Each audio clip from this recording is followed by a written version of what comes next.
So I already bring out my pattern paper, then I fold it into two. From here to this part, I mark 17 inches. Then depending on you, so I mark out 3 inches.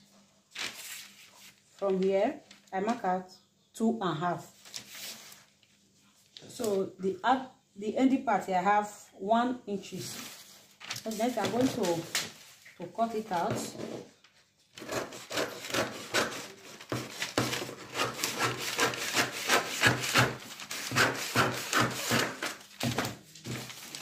So I added some allowance down here for sewing allowance.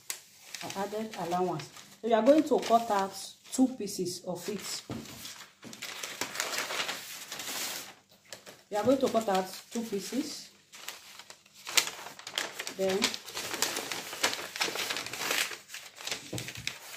is how it's going to look.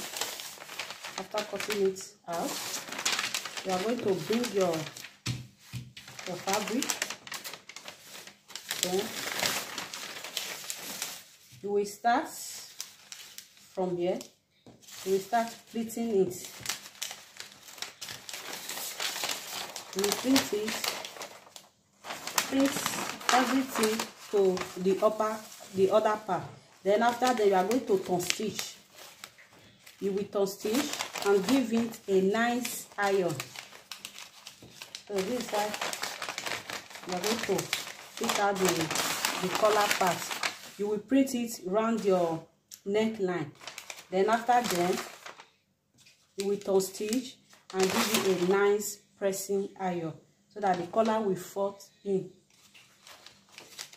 So I hope you understand this video. I really appreciate your support. Thank you for always watching my video. See you on my next video. Bye.